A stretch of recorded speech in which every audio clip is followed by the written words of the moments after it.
আজকে আমরা অধ্যায় 10 গণতান্ত্রিক মনোভাব নিয়ে আলোচনা করব। তোমরা তোমাদের বইয়ের 78 পেজ বের করো।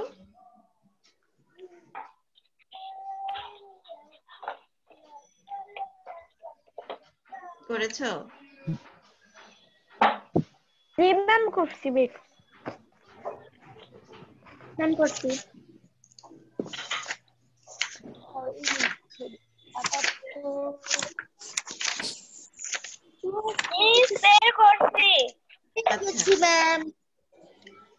দেখো গণতান্ত্রিক মনোভাব।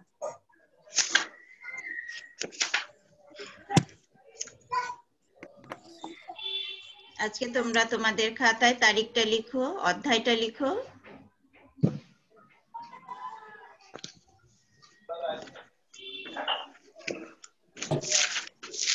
তারিখ লিখো, অধ্যায় লিখো।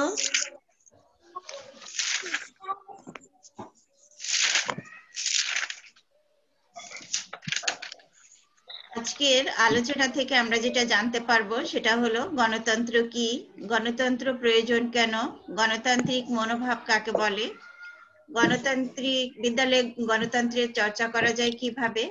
এই বিষয়গুলো জানার সাথে সাথে আরো কিছু প্রশ্নের উত্তর জানবো এবং শূন্যস্থান পূরণ জানবো। না, এগুলো লিখতে হবে না। ম্যাম আসসালামু আলাইকুম। ওয়ালাইকুম আসসালাম। এই বিষয়গুলো সম্পর্কে আলোচনা করব এবং এর সাথে সম্পৃক্ত কিছু প্রশ্নের উত্তরও আমি তোমাদের দিয়ে দিব। তো প্রথমেই দেখো আমাদের অধ্যায়টার নাম দিয়েছে গণতান্ত্রিক মনোভাব। তো মূল আলোচনা যাওয়ার আগে আমরা জেনে নিই গণতন্ত্র কি, তাই না? গণতন্ত্র হচ্ছে জনগণের শাসন। এটা তোমরা তোমাদের বইয়ের দিকে তাকালেই দেখতে পারবে। এখানে দেখো লেখা আছে গণতন্ত্র অর্থ জনগণের শাসন। গণ শব্দটি দিয়ে জনগণ এবং তন্ত্র শব্দটি দিয়ে শাসনকে বুঝিয়েছে। এই যে গণতন্ত্র, এখানে গণ শব্দটি দিয়ে জনগণ এবং তন্ত্র শব্দটি দিয়ে সবাইকে মিউট করতে বল। অর্থাৎ গণতন্ত্র শব্দের অর্থ হলো জনগণের শাসন।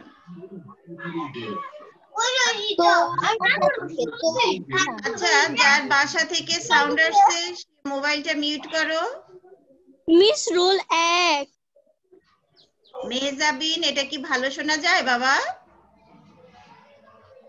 আমি ভিডিও অফ করতে বলিনি, ক্যামেরা অফ করতে বলিনি। মোবাইলটা মিউট করো যাতে সাউন্ড না আসে বাসা থেকে। আগেই নিষেধ করেছি, যখনই তোমরা দেখবে যে সাউন্ড হচ্ছে বা কেউ এসেছে তখনই মিউট করা, আর আমার সাথে কথা বলার সময় তখন তোমরা আনমিউট করে নিও, তা না হলে তো পড়ায় ডিস্টার্ব হয়।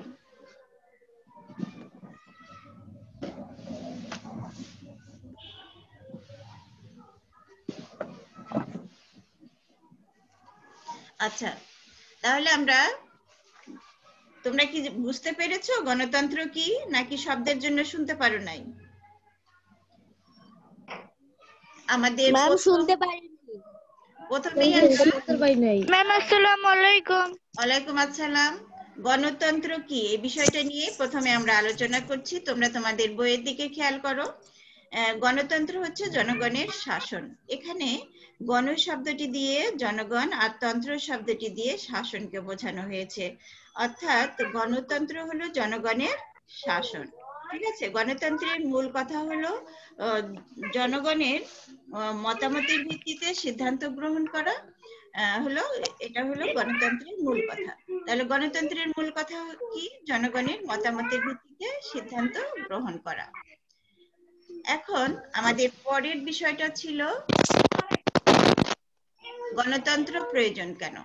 এই প্রশ্নের উত্তরটা তোমাদের বইয়েই দেখো দেওয়া আছে, যে এখানে দেখো আমরা প্রতিদিন বিভিন্ন রকম কাজ করি। এসব কাজ করতে আমাদের অনেক সময় নানা রকম সিদ্ধান্ত নিতে হয়।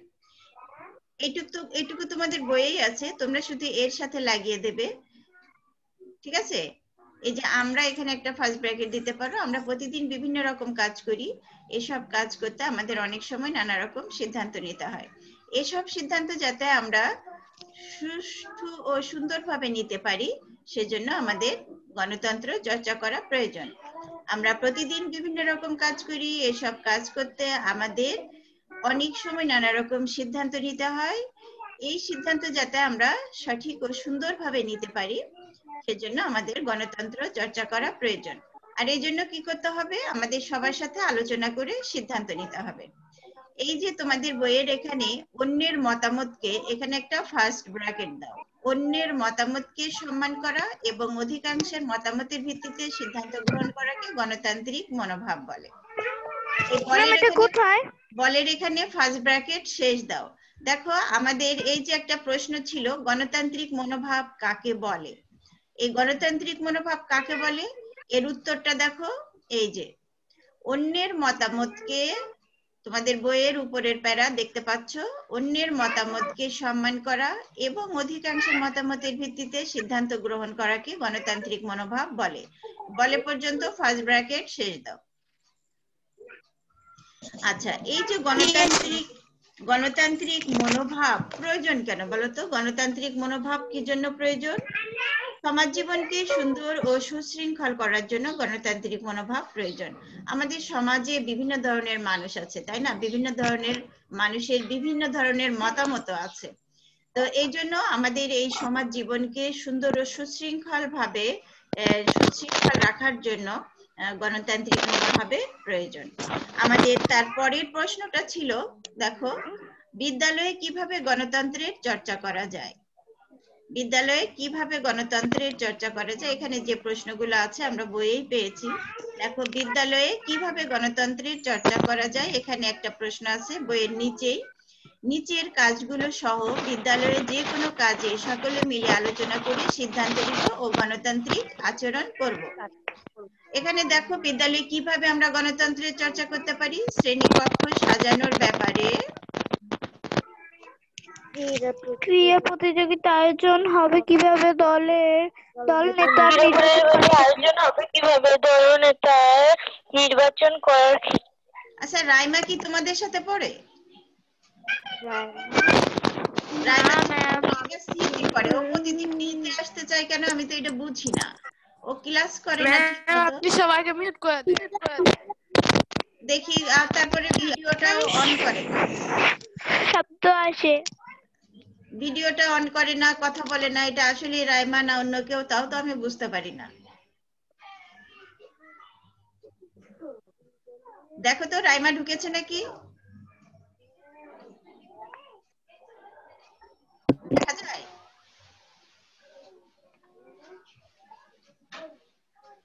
ম্যাম কেউ তো ঢুকে নাই। অ্যাডমিট তো করলাম।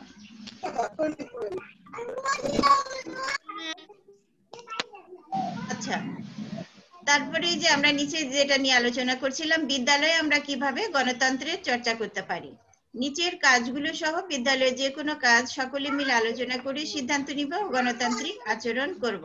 তাহলে শ্রেণীকক্ষ সাজানোর ব্যাপারে তোমরা বিভিন্ন অনুষ্ঠান করে থাকো আমাদের স্কুলে। তো সেক্ষেত্রে তোমরা তোমাদের নিজের শ্রেণীকক্ষটা সাজাও। সেক্ষেত্রে সবাই মিলে আলোচনা করে যদি সাজাও তাহলে আর কারোর মনে কোনো কষ্ট লাগে না, সবাই মিলে কাজ করে অনুষ্ঠানটা উপভোগ করতে পারো। তারপরে ক্রীড়া প্রতিযোগিতা কিভাবে হবে, এক্ষেত্রে তোমাদের স্কুলের বার্ষিক ক্রীড়া অনুষ্ঠানে সবকিছু সাধারণত শিক্ষক, তারপর পরিচালনা কমিটি সবাই মিলে করে। কিন্তু তোমরা অনেক সময় কি স্কুলে কি হয়, মানে মর্নিং শিফট, ডে শিফট, 5 ছেলে মেয়ে, বা ছেলে মেয়ে তো হয় না, মেয়েদের একটা শাখা আর একটা শাখার সাথে প্রতিযোগিতা হয়। ছেলেদের একটা ক্লাস ধরো 5 এবং 6 এর সাথে হয়। এরকম বিভিন্ন ধরনের প্রতিযোগিতা হয়ে থাকে। এইসব খেলাগুলো কিভাবে করবে সেগুলো তোমরা আলোচনা করে নিতে পারো। তারপরে দলনেতা আমাদের এসব খেলার মধ্যে তো বড় বড় আপুরা মাঠ পরিষ্কার করে অথবা আমাদের খেলার মধ্যে সাহায্য করে। হ্যাঁ, বড় বড় আপুরাও তোমাদের খেলায় সাহায্য করে থাকে। তারপরে দেখো, দলনেতা নির্বাচন করার ক্ষেত্রে তোমরা যারা গতবার সি সেকশনে ছিলে তারা অনেকেই জানো দলনেতা নির্বাচন করার ক্ষেত্রে কোন পদ্ধতি অবলম্বন করা হয়েছিল, যেটা আমি করেছিলাম। সেটাতে সবার মতামত ছিল, তাই না? ভোটের মাধ্যমে আমি নির্বাচন করেছিলাম। যে উদাহরণটা এখানে দেওয়া আছে, তো সেই উদাহরণটা আমরা এখন তোমরা খেয়াল করো। আর এই যে কড়কড় আওয়াজ হচ্ছে যার মোবাইল থেকে, সে একটু মোবাইলটা মিউট করো। ম্যাম আপনি সবাইকে মিউট করে দেন। আর মিউট করলে তো আবার খুলে নাও তোমরা। আচ্ছা দেখো, শ্রেণীতে শ্রেণীনেতা নির্বাচন করা হবে। কারা শ্রেণীনেতা হতে ইচ্ছুক শিক্ষক জানতে চাইলেন। মোট 5 জন শিক্ষার্থী ইচ্ছা প্রকাশ করলো, তবে শ্রেণীনেতা হবে মাত্র 2 জন। কয়জন শ্রেণীনেতা হবে? 2 জন। শিক্ষক একটি বুদ্ধি আঁটলেন, তিনি আগ্রহী শিক্ষার্থীদের নাম মাত্র 2 জন। হ্যাঁ, সব শিক্ষার্থীকে 2 টুকরো কাগজ দিয়ে বোর্ডে লেখা নামগুলো থেকে তাদের পছন্দের 2 জন শিক্ষার্থীর নাম 2টি কাগজে লিখে ভাঁজ করে বাক্সে রাখতে বললেন। এভাবে সবার মতামত দেওয়া শেষ হলে শিক্ষক কাগজগুলো খুলে গণনা করলেন। কার পক্ষে কতজন মত দিয়েছে তা বোর্ডে লেখা নামগুলোর পাশে লিখলেন। এভাবে যে বেশি ভোট পেয়েছে তাকে করা হলো প্রথম শ্রেণী নেতা। তাহলে যে বেশি ভোট পেয়েছে তাকে কি করা হলো? প্রথম শ্রেণী নেতা। প্রথম শ্রেণীর নেতা। হ্যাঁ, আর যে দ্বিতীয় সর্বোচ্চ ভোট পেয়েছে সে নির্বাচিত হলো দ্বিতীয় শ্রেণীর নেতা। অর্থাৎ যে বেশি ভোট পেয়েছে তারাই শ্রেণী নেতা নির্বাচিত হলো, তাই তো? মিউট করো।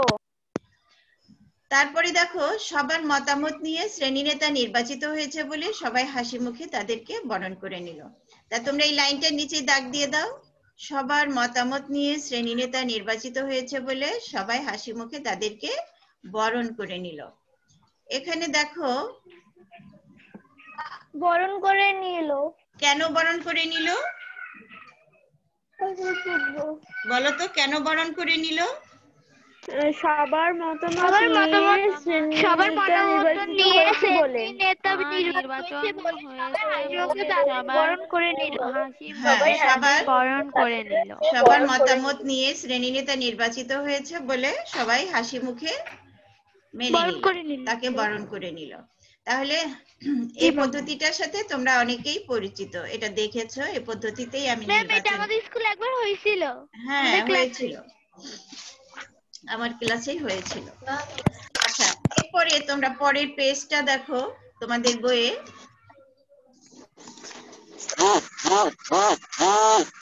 একটু বলি, এই দুষ্টামিগুলো কে করো বাবা? এই যে পাশে দেখো, উল্লিখিত উপায়টি ছাড়া আর কোনো উপায়ে সিদ্ধান্ত গ্রহণ করা যেত? এই যে পদ্ধতিটা আমরা দেখে আসলাম, এই পদ্ধতিটা ছাড়া অন্য কোনো উপায়ে সিদ্ধান্ত গ্রহণ করা যেত কিনা তোমরা কি বলতে পারবে, না আমি বলবো? আরো অনেক সময় করে কি, যে ভালো ছাত্রছাত্রী অর্থাৎ ফলাফলের ভিত্তিতে ক্যাপ্টেন বানিয়ে দেয়, আবার লটারির মাধ্যমেও বানিয়ে দেয়। যে দুইজন হবে সেটা লটারির মাধ্যমে হবে, লটারিতে যাদের নাম ওঠে তারা হবে, এরকমের করতে পারে। আর এই যে তারপরের প্রশ্নটা দেখো, অন্য উপায়ে সিদ্ধান্ত গ্রহণ করার ভালো খারাপ দিকগুলো কি হতে পারে? এই যে দুইটা পদ্ধতির কথা বললাম, এটাতে খারাপ দিকগুলো কি হবে আর ভালো দিকটা কি হবে? তো ভালো দিকটা হলো যে ভালো দিক কোনটা হবে বলো তো? সময় বেঁচে যাবে, তাই না? ক্লাসটা নষ্ট হবে না, তাড়াতাড়ি হবে, তাই না? আর খারাপ দিকটা কি হবে? তোমাদের মতামত প্রকাশ পেল না, তাই না? তোমরা মতামত দিতে পারলে না। অযোগ্য শিক্ষার্থী অনেক সময় নির্বাচিত হয়ে যায় শ্রেণী ক্যাপ্টেন হিসেবে, যার ফলে কি হয়, তোমাদের মধ্যে একটা বিশৃঙ্খলার সৃষ্টি হয়, তাই না? তোমরা মেনে নিতে পারো না, তোমাদের পছন্দের যেহেতু হলো না, লটারির মাধ্যমে নির্বাচিত হলে তো খারাপ একজন যে কথা বলতে পারে না, যে ক্লাসে শৃঙ্খলা রাখতে পারবে না, সেরকম একজন দলনেতা নির্বাচিত হয়ে যাবে। সেক্ষেত্রে হয় কি, ক্লাসে বিশৃঙ্খলার সৃষ্টি হয়ে যায়। এরপরেরটাতে দেখো, যে গণতান্ত্রিক উপায়ে সিদ্ধান্ত গ্রহণের ভালো দিকগুলো কি কি? এই যে পদ্ধতিটা তোমাদের বইয়ে আছে এবং আমিও যেভাবে তোমাদের নির্বাচন করে থাকি, সেই পদ্ধতিতে যদি আমরা শ্রেণী নেতা নির্বাচন করে থাকি, তাহলে সেখানে ভালো দিকগুলো কি কি হয় সেখানে সেখানে একে অপরকে শ্রদ্ধা করতে শেখে, সবার মতামত প্রকাশ করতে পারে, তারপরে শান্তি শৃঙ্খলা বজায় থাকে, কোনো কাজের সুফল পাওয়া যায়, আনন্দ উপভোগ করা যায়। একজন শ্রেণী নেতা নির্বাচিত হলে যারা ভোট দিয়েছো তারা আনন্দ পায়। আর যদি তোমরা তোমাদের মতামতকে প্রতিফলন ঘটাতে না পারো তাহলে তোমাদের মনে একটা কষ্ট থেকে যায়। তারপরে আমরা এইগুলো আলোচনার সাথে সাথে আমরা দেখব যে শ্রেণী নেতা কি কি কাজ করে, আর তুমি শ্রেণী নেতা হলে কি কি কাজ করতে, সেই বিষয়গুলো নিয়েও আমরা আলোচনা করব। তারপরে দেখো যাচাই করি, এখানে সঠিক উত্তরের পাশে টিক চিহ্ন দাও। গণতন্ত্র বলতে কি বোঝায়? কোনটা হবে বলো তো উত্তর? কোনটা? ব্যক্তির মত, দলের মতামত, জনগণের শাসন না স্বৈরশাসন? শাসন। জনগণের শাসন। তো তোমরা গ নাম্বার জনগণের শাসনে টিক দিয়ে দাও।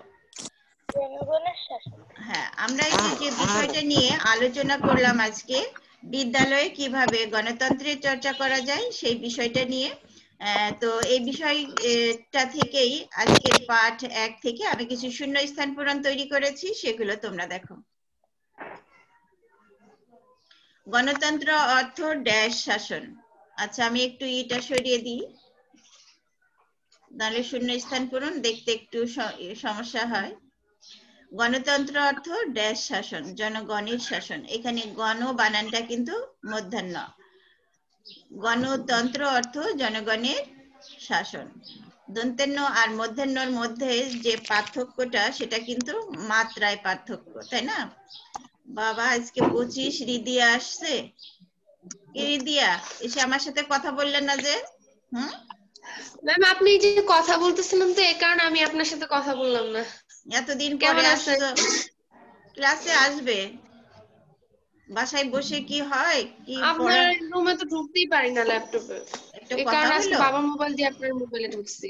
হ্যাঁ, সবাই ঢুকতে পারে আর তুমি ঢুকতে পারো না, একটু কষ্ট হয় তো মোবাইল। আচ্ছা, কষ্ট হয়, কষ্ট করবে। আচ্ছা, তারপরে দেখো, অধিকাংশের মতামতের ভিত্তিতে সিদ্ধান্ত গ্রহণ করাকে ড্যাশ মনোভাব বলে, গণতান্ত্রিক মনোভাব বলে। আমরা প্রতিদিন বিভিন্ন রকম ড্যাশ করি, কাজ করি। আদর্শ নেতার প্রধান কাজ হলো জনগণের সেবা করা। 5 নাম্বার গণতন্ত্র বলতে জনগণের ড্যাশ বোঝায়, শাসনকে বোঝায়। বিদ্যালয়ের বিভিন্ন কাজে আমরা ড্যাশ আচরণ করব, গণতান্ত্রিক আচরণ করব। আমরা সবার সাথে আলোচনা করে ড্যাশ নেব, সিদ্ধান্ত নেব। অধিকাংশের ড্যাশ নিয়ে শ্রেণী নেতা নির্বাচিত হয়, মতামত নিয়ে শ্রেণী নেতা নির্বাচিত হয়। অন্যের মতামতকে সম্মান করা এবং অধিকাংশের মতামতের ভিত্তিতে সিদ্ধান্ত গ্রহণ করাকে ড্যাশ মনোভাব বলে, গণতান্ত্রিক মনোভাব বলে। আচ্ছা, রিদিয়ার সাথে রাইমাও ঢুকেছে। রাইমা কি আছে? রাইমা তো অন্য সেকশনে। হ্যাঁ, অন্য সেকশনে, কিন্তু এখানে ঢুকলো। এটা কি রাইমা ঢোকে নাকি জানি না। ডি সেকশন অনেক সময় রাইমা আসে, কেন আসে এটাই তো কথা বলতে চেয়েছিলাম, তা তো ওকে দেখতে পাই না। রাইমা কি আছো?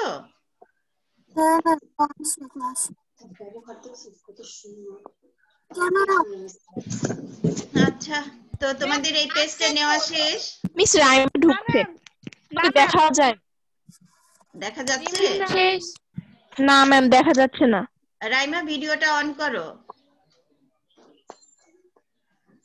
তোমার ক্লাসে যাওনি? তোমার এখন তো ক্লাস হচ্ছে। রাইমা, তুমি সি সেকশনে যাও। সি সেকশনের ক্লাস হচ্ছে না? জি ম্যাম, হচ্ছে তো। ওই যে রাইমাকে বলছি, রাইমা কেন যাচ্ছে না? ম্যাম রাইমা ভিডিও অফ করে আছে, মিউটও। হ্যাঁ, সেটাই তো। রাইমা আমার ক্লাসে ঢুকে কেন ভিডিও অন করে না, তারপরে ওর ক্লাসটা কেন করে না, এটা তো আমি বুঝি না। ওর সাথে কথা বলা দরকার তো। আচ্ছা, তোমাদের এই পেজটা নেওয়া শেষ? জি ম্যাম। জি ম্যাম। নিয়ে নাও। রিদিয়া নিয়েছো?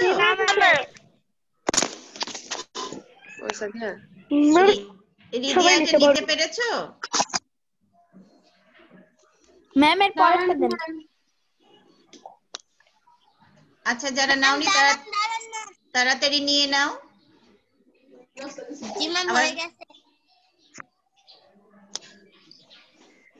হয়েছে? ম্যাম এটা জি ম্যাম লিখবো না। হয়েছে। ম্যাম হয়েছে।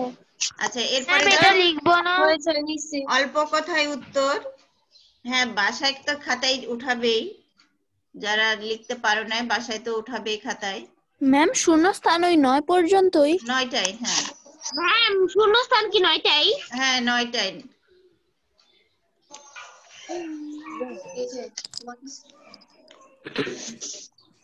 নাস্তা করবো না? तुझे मेरा आशन होगा। আচ্ছা এবার দেখো গণতন্ত্র অর্থ কি? গণতন্ত্র অর্থ জনগণের শাসন। গণতান্ত্রিক মনোভাব কি? तुझे मेरा মতামতকে সম্মান করা এবং অধিকাংশের মতামতের ভিত্তিতে সিদ্ধান্ত গ্রহণ করাকে বলে গণতান্ত্রিক মনোভাব। অন্যের মতামতকে সম্মান করাকে বইতে কি দাগাইছি ধরনের তো। মনোভাব বলে? অন্যের মতামতকে সম্মান করা গণতান্ত্রিক মনোভাব। সকলের সাথে আলোচনা করে সিদ্ধান্ত নেওয়াকে কি বলে? সকলের সাথে আলোচনা করে সিদ্ধান্ত নেওয়াকে গণতান্ত্রিক মনোভাব বলে। একই জিনিস। নির্বাচন ম্যাম কাকে এটা আমি বলে? বইতে দাগাই নিয়েছি। হ্যাঁ নির্বাচন কাকে বলে? এইটা বইয়ে নাই। সাদি এটা স্ক্রিপ্ট দিন তাড়াতাড়ি। এটা কে নিতে পারোনি? তাড়াতাড়ি নিয়ে নাও। এই শোন তো কি রে, এটা ক্লিক করলেই হবে না। এটা প্রথমটাই তো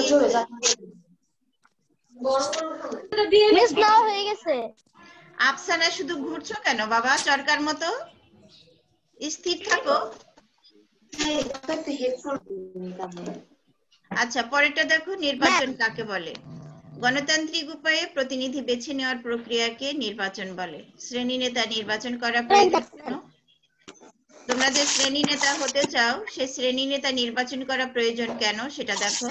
শিক্ষার্থীদের হয়ে দায়িত্ব পালন করার জন্য শ্রেণী নেতা নির্বাচন করা প্রয়োজন। 7 নাম্বার, শ্রেণী নেতা নির্বাচনে আমরা কোন পদ্ধতি অনুসরণ করব? শ্রেণী নেতা নির্বাচনে আমরা গণতান্ত্রিক পদ্ধতি অনুসরণ করব। বিদ্যালয়ে গণতন্ত্র চর্চার একটি ক্ষেত্র লেখো। এটা আগের পেজটা লাস্টে আরেকটু দিয়েন, আমি নিতে পারি নাই। আচ্ছা বিদ্যালয়ে গণতন্ত্র চর্চার একটি ক্ষেত্র হলো দলনেতা নির্বাচন করা। তোমরা এটা নিয়ে নিও ঠিক মতো।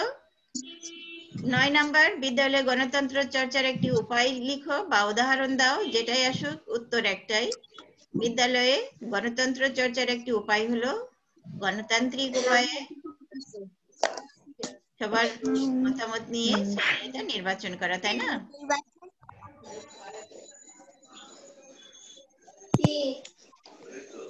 আচ্ছা নিয়েছো? জি ম্যাম 10 নাম্বারটা। এই পেজটা নেওয়া শেষ? ম্যাম নেওয়া শেষ। 10 নাম্বার, শ্রেণী নেতা নির্বাচন করা হয় কিভাবে? শ্রেণী নেতা নির্বাচন প্রক্রিয়া হলো এক বা একাধিক শিক্ষার্থী হওয়ার প্রতিযোগিতায় অংশগ্রহণ করবে। অধিকাংশ শিক্ষার্থী যাকে ভোট দেবে সেই শ্রেণী নেতা নির্বাচিত হবে। এভাবে শ্রেণীর অধিকাংশ শিক্ষার্থীর মতামতের ভিত্তিতে শ্রেণী নেতা নির্বাচন করা হয়। ম্যাম 10 নাম্বারটা দেন। 10 নাম্বার তো দিয়েছি, 10 নাম্বার 10 11। তারপরে মিস আর নাই। শ্রেণী নেতাকে সবাই হাসি মুখে বরণ মিস করে নেয় আর কেন? নাই। আচ্ছা দিচ্ছি। সবার মতামতের ভিত্তিতে শ্রেণী নেতা নির্বাচিত হয় বলে সবাই হাসি মুখে বরণ করে নেয়। এই পেজটা সবার নেওয়া শেষ? কার নেওয়া শেষ হয়নি? সবাই নিছেন। ম্যাম নেওয়া শেষ, আপনি দেন। ম্যাম নেওয়া শেষ। ম্যাম আপনি দিতে থাক। আচ্ছা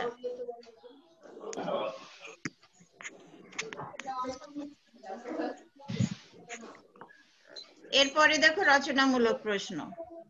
এর আগে এই কয়টাই 11টাই প্রশ্ন, ছোট প্রশ্ন 11টাই। এরপরে রচনামূলক প্রশ্ন। 1 নাম্বার প্রশ্ন, শ্রেণী নেতাকে শ্রেণী নেতা নির্বাচন করা প্রয়োজন কেন? শ্রেণী নেতার 4টি কাজ লেখো। শ্রেণী নেতাকে, এখানে আবার উত্তর লিখে দিও না, শ্রেণী নেতা মেহজাবিন এটা লিখে দিও না। শ্রেণী নেতাকে শ্রেণীতে সকলের মতামতের ভিত্তিতে যিনি নির্বাচিত হন তাকে শ্রেণী নেতা বলা হয়। শ্রেণীতে সকলের মতামতের ভিত্তিতে যিনি নির্বাচিত হন তাকে শ্রেণী নেতা বলা হয়। তারপরে শ্রেণী নেতা নির্বাচন করা প্রয়োজন কেন? শিক্ষার্থীদের হয়ে দায়িত্ব পালন করার জন্য এবং বিভিন্ন কাজে শিক্ষককে সহায়তা করার জন্য শ্রেণী নেতা নির্বাচন করা প্রয়োজন। শ্রেণী নেতার 4টি কাজ। শ্রেণী নেতা কি কি কাজ করে থাকে সেগুলোর মধ্যে 4টি কাজ দেওয়া হলো।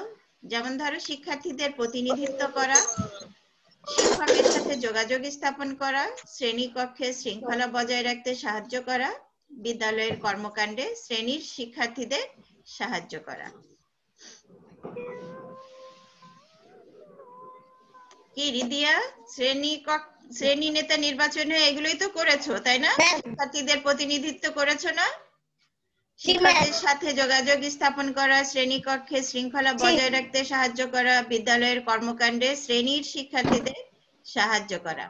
তো শ্রেণীর যে শুধু অন্যদের নামে খালি টিচারের কাছে নালিশ করব সেটা না কিন্তু, ঠিক আছে? শ্রেণীর শৃঙ্খলা বজায় রাখতে হবে, শ্রেণী শিক্ষার্থীদের প্রতিনিধিত্ব করতে হবে। হ্যাঁ, সবসময় খালি খারাপ দিকগুলো উপস্থাপন করব সেটা না, সবাইকে বোঝাবো, বুঝিয়ে সঠিক পথে আমরা সবাই মিলে চলবো। অর্থাৎ তোমরা সবাই মিলে শ্রেণীতে একসাথে মিলেমিশে থাকবে। এটা সবাই নেওয়া শেষ? জি ম্যাম। পরের প্রশ্নটা দেখো, শ্রেণী নেতা নির্বাচনের সবচেয়ে ভালো পদ্ধতি কি? শ্রেণী নেতা কোনো কাজের সিদ্ধান্ত কিভাবে নেবেন? তুমি শ্রেণী নেতা নির্বাচিত হলে বিদ্যালয়ের পরিবেশের উন্নতি করবে এমন 4টি কাজের নাম লেখো। দেখো, শ্রেণী নেতা নির্বাচনের সবচেয়ে ভালো পদ্ধতি কোনটি? শ্রেণী নেতা নির্বাচনের সবচেয়ে ভালো পদ্ধতি হলো গণতান্ত্রিক পদ্ধতি। আর তারপরে শ্রেণী নেতা কোনো কাজের সিদ্ধান্ত কিভাবে নেবেন? শ্রেণী নেতা অধিকাংশের মতামতের ভিত্তিতে যে কোনো কাজের সিদ্ধান্ত নেবেন। তারপরে তুমি যদি শ্রেণী নেতা নির্বাচিত হও তাহলে তুমি কি কি কাজ করবে? এখানে আমি দিয়েছি, আমি শ্রেণী নেতা নির্বাচিত হলে বিদ্যালয়ের পরিবেশে যেসব উন্নতি করব সেগুলো হলো শ্রেণীকক্ষ নিয়মিত পরিষ্কার পরিচ্ছন্ন রাখার ব্যবস্থা করব। আচ্ছা, তো আমি কিন্তু লিখিনি যে শ্রেণীকক্ষ নিয়মিত আমি পরিষ্কার করব। আমি কিন্তু এটা লিখি নাই যে শ্রেণীকক্ষ আমি পরিষ্কার করব, এটা লিখি নাই। তোমাকে পরিষ্কার করতে বলিনি। অর্থাৎ শ্রেণীকক্ষ নিয়মিত পরিষ্কার পরিচ্ছন্ন রাখার ব্যবস্থা করবে। কিভাবে ব্যবস্থা করবে? আমাদের এখানে পরিচ্ছন্নতা কর্মী আছে। তোমার ক্লাস যদি নোংরা হয় তুমি সেই পরিচ্ছন্নতা কর্মীকে বলতে পারবা বা আঙ্কেলকে ডেকে বলতে পারবে যে পরিষ্কার করা প্রয়োজন আমাদের ক্লাসটা। এরপরে 2 নম্বর পয়েন্ট, শ্রেণীতে শৃঙ্খলা বজায় রাখতে হবে। এই যে এখন তোমরা বিভিন্ন জনের বাসায় থাকলেও আমি কিন্তু একটা শ্রেণী কক্ষই দেখতে পাচ্ছি, আমি সবাইকে একসাথে দেখতে পাচ্ছি। এখানে কিন্তু অনেকের বাসা থেকে অনেক ধরনের শব্দ হচ্ছে, কেউ গান গাচ্ছে, এগুলো কিন্তু করা যাবে না। শ্রেণীতে শৃঙ্খলা বজায় রাখতে হবে। বিদ্যালয়ের বিভিন্ন কর্মকাণ্ডে অংশগ্রহণ করতে হবে। যে কোনো সিদ্ধান্ত গ্রহণের পূর্বে সকলের সাথে আলোচনা করতে হবে। আমাদের বিদ্যালয়ে অনেক ধরনের কর্মকাণ্ড হয়, বিভিন্ন জাতীয় দিবসগুলো পালন করা হয়, ক্রীড়া অনুষ্ঠান হয়, আবৃত্তি প্রতিযোগিতা, তারপরে সঙ্গীত প্রতিযোগিতা, সব ধরনের প্রতিযোগিতায় হয়। এই সব কিছুতে আমরা সবাই অংশগ্রহণ করব। তো আমাদের এই প্রশ্নটার উত্তর নেওয়া শেষ। না, আরো কিছু দিবেন? হ্যাঁ, আরো কিছু আছে। তো কথা হচ্ছে যে এই যে আমি যে 4টা কাজ লিখেছি এর বাইরে আর কেউ কিছু করতে চাও তোমরা? এর সাথে যদি অ্যাড করতে চাও তো করতে পারো। এরপর গণতন্ত্র কি, গণতন্ত্র প্রয়োজন কেন? তোমার বিদ্যালয়ে গণতন্ত্র চর্চা 4টি উপায় লেখো। গণতন্ত্র কি? গণতন্ত্র হলো জনগণের শাসন। সংখ্যাগরিষ্ঠ জনগণের মতামতের ভিত্তিতে শাসন ব্যবস্থা পরিচালিত হয়, তাই গণতন্ত্র। বলো।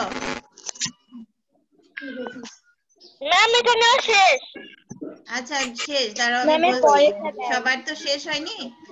তো আমরা প্রতিদিন বিভিন্ন রকম কাজ করি, এসব কাজ করতে গিয়ে আমাদের নানা রকম সিদ্ধান্ত নিতে হয়। এই সিদ্ধান্ত যাতে সঠিক ও সুন্দরভাবে নিতে পারি সেজন্য গণতন্ত্র প্রয়োজন। বিদ্যালয়ে গণতন্ত্র চর্চার 4টি উপায় নিচে দেওয়া হলো। আমরা 2-3টি উপায় দেখেছি বইয়ে। শ্রেণীকক্ষ সাজানোর ব্যাপারে সকলে মিলে আলোচনা করে সিদ্ধান্ত নিব। তোমরা যখন প্রশ্নটার উত্তর লিখবে তোমরা যখন প্রশ্নটার উত্তর লিখবে তখন এটা লিখবে বাক্য সহ। শ্রেণীকক্ষ সাজানোর ব্যাপারে সকলে মিলে আলোচনা করে সিদ্ধান্ত নিব। বিদ্যালয়ে ক্রীড়া প্রতিযোগিতা আয়োজনের ব্যাপারে সকলে মিলে সিদ্ধান্ত নিব।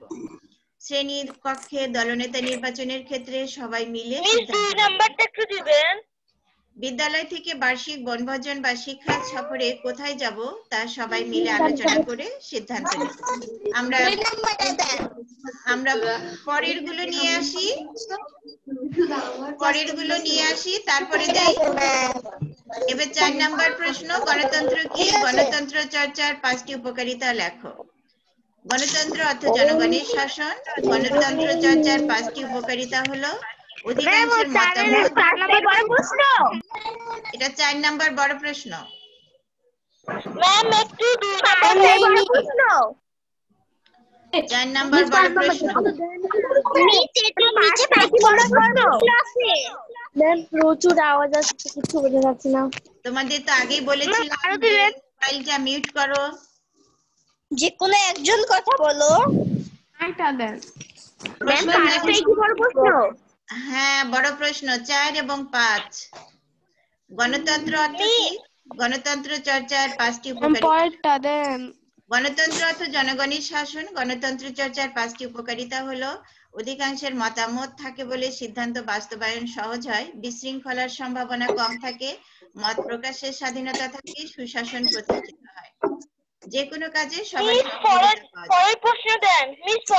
যায়। হ্যাঁ, পরের প্রশ্ন দিব। বিদ্যালয়ের গণতান্ত্রিক সিদ্ধান্ত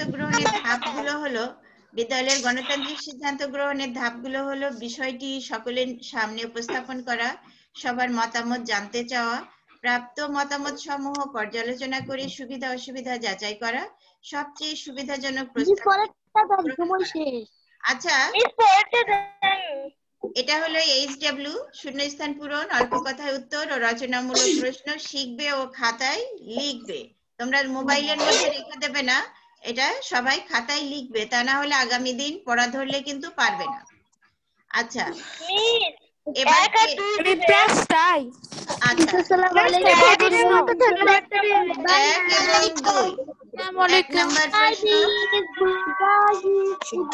আসসালামু আলাইকুম ম্যাম। ওয়ালাইকুম আসসালাম। আসসালামু আলাইকুম। Good bye ma'am. Good bye ma'am. সংক্ষিপ্ত প্রশ্ন 1 নাম্বার থেকে আরেকবার দেন না প্লিজ, আমি 1 নাম্বারটা নিতে পারি না সংক্ষিপ্ত প্রশ্ন। আচ্ছা ঠিক আছে, দেখো শূন্যস্থান পূরণ। ম্যাম 11 নাম্বার থেকে 10 নাম্বার থেকে দেন। এবার অল্প কথায় উত্তর 1 থেকে 4। আপনি কোন অধ্যায় এখন পড়াইতেছিলেন? আমি 10 অধ্যায় পড়াচ্ছিলাম। 10 অধ্যায়। অধ্যায় 10। আচ্ছা রিদিয়া, তুমি তো পরে আসছো, তুমি এটা আবার দেখবে, ক্লাসটা দেখে পড়াটা ভালোভাবে জেনে নেবে। জি ম্যাম, ইসমি আমাকে স্ক্রিনশট পাঠাইছে আপনার পড়া, কিন্তু আপনার লেখা সব। আর ক্লাসে আসবে, ঠিক আছে? জি ম্যাম। ম্যাম এটা তো ইউটিউবে পাওয়া যাবে না এই ভিডিওটা? হ্যাঁ, আমি দিলে তো ম্যাম এগুলো এই 5টাই কি বড় প্রশ্ন? হ্যাঁ, 5টাই বড় প্রশ্ন। আচ্ছা আমি সবাই ইউটিউবে পাওয়া যায়? হ্যাঁ তুমি আচ্ছা সবাই ভালো থাকবে, সুস্থ থাকবে, মন দিয়ে পড়াশোনা করবে। হ্যাঁ, good bye ma'am. Good bye.